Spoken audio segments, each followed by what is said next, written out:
Në qoftë se duam, po themi një lloj grafiku ta përdorim si template që mund ta kemi edhe për më mbrapa ose mund t'ia çojmë po themi dikujt ose mund ta hedhim në ato po themi një grafik të ndërlikuar me radhë që mund ta hedhim në blogjet e Excelit e tjerë për të ndihmuar edhe të tjerët. Atëherë mjafton të ndërtojmë këtu një grafik, supozojmë për shitjet bruto, insert.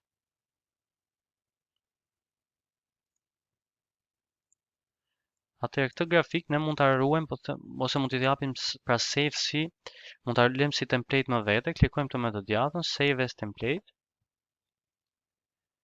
Ose mund ta vendosim këtu tek chartet e Excelit dhe japim save dhe mund ta përdorim po themi në një moment të dytë ose mund t'ia çojmë dikujt, pra si këto templatet që morëm këtu nga Exceli dhe ai mund të jetë një template të cilit ne i kemi dhënë save dhe e ruajmë, mund ta përdorim më mbrapa ose mund t'ia çojmë dikujt. Atëherë nëse duam të bëjmë po themi një screenshot dhe ta vendosim në Excel, shumë e thjeshtë, shkojmë aty ku duam të bëjmë screenshotin, supozojmë kësaj faqes këtu, klikojmë print screen, shkojmë tek Exceli dhe tek qeliza ku duam ta vendosim, po themi ku do të jenë fillimi, klikojmë Ctrl V dhe këtu na jep atë print screenin që ne bëm, pra ose atë screenshotin. Në qoftë se unë dua, po themi të shoh, i kam dhënë pa dashje ose janë fikur dritat e me radhë dhe nuk i është bër recover Excelit, pra nuk i është done save. Për të parë, shkoj tek file, pra për të parë nëse mund t'i jap recover, shkoj tek open dhe këtu në fund kemi recover unsaved workbooks. Pra nëse këtu do kishim në këtë rast nuk kemi, pra i kemi dhënë save të gjitha, po nëse do ishin fik po themi dritat dhe nuk do ishte dhënë save, pra auto save Excelit, atëherë në këtë rast do na shfaqë ajo file që nuk është bërë save dhe mjafton ta klikonim dhe i japim open dhe ajo po themi hapet. Pra pavarësisht se nuk i kemi dhënë save ose nuk është bërë auto save në atë moment nga Exceli.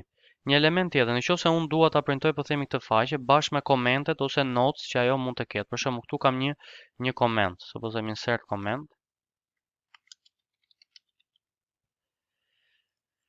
Këtu mund të kemi një koment tjetër.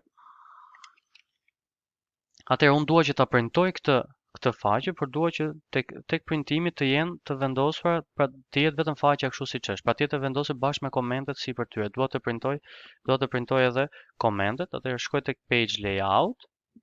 Mbasi kam shkuar këtu, shkoj tek print titles. Dhe këtu tani comments në momentin që unë e kam në këtë mënyrë, kur jap print kësaj tabeles nuk do të ndalin komentet, pavarësisht se këtu shfaqet.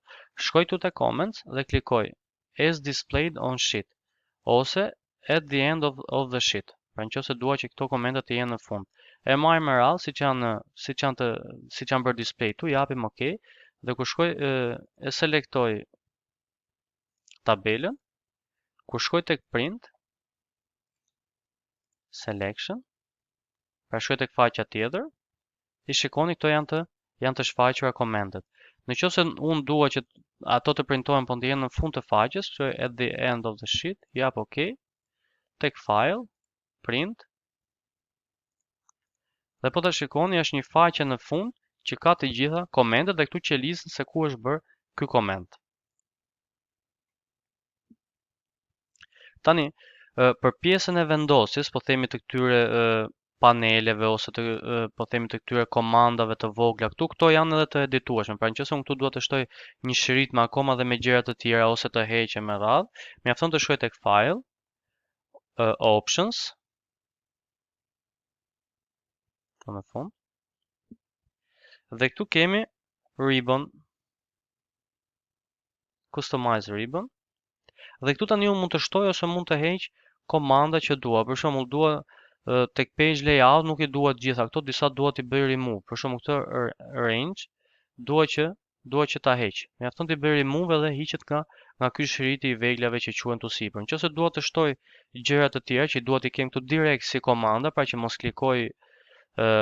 klikoj me nën komanda të tjera, mjafton që këtë ta përzjedh këtu, supozojmë refresh all, dua ta përzjedh, dua ta vendos, dua ta lëviz, po themi nga formule do ta çoj tek data ose diku tjetër, ose mund të bëj një grup, pra një grup të ri me komanda. Këtu janë të gjitha të editueshme pra sipas nevojave tuaja. Nëse këtu mund të japim all commands, Atëherë këtu i kam që të gjitha dhe mund t'i rigrupoj sipas interesit që un kam. Disa mund t'i heq fare, mund të bëj grupime të reja.